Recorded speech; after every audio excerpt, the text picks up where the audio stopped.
Welcome to our latest video in the Adapting to Cultural Style series. In this particular video, we're going to be looking at two different cultural orientations, one towards accepting risk and one towards seeking certainty. These two orientations can have a big impact on how we make decisions, start projects, and manage change.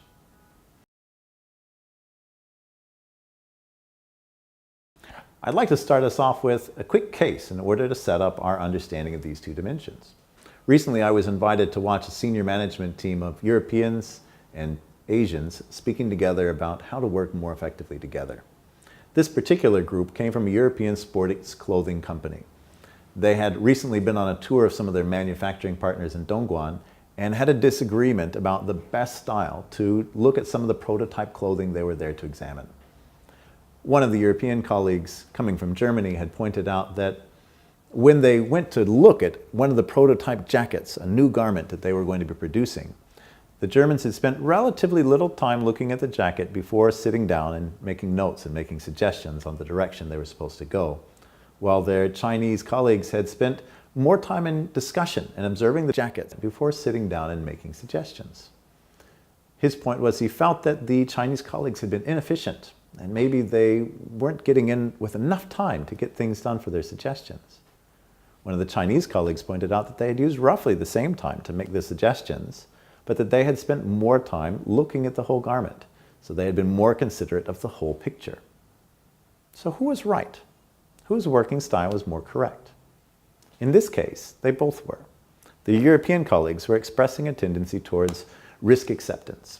They were willing to jump in quickly and make suggestions. They felt that this showed a sense of urgency and importance in the work they were doing. They felt this demonstrated engagement.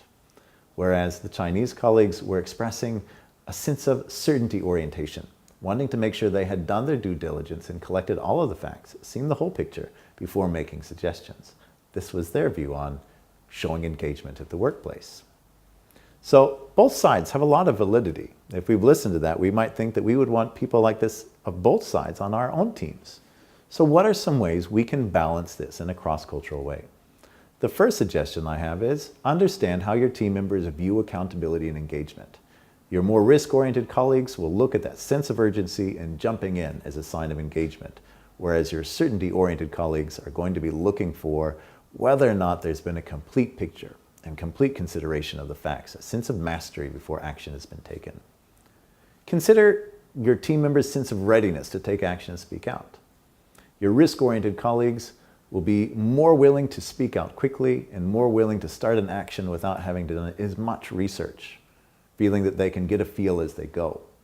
Whereas your certainty-based colleagues will want to spend that little bit of extra time doing the research before speaking out and before starting to make sure they're on the right path. And then finally, if you're managing people in a leadership role, consider how much information you need to give.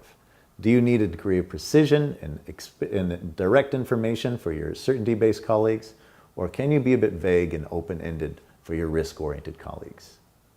I'm sure you'll make the right decision, as you know people fall on a continuum from either side to either way. And as always, enjoy the challenge of working in your cross-cultural team.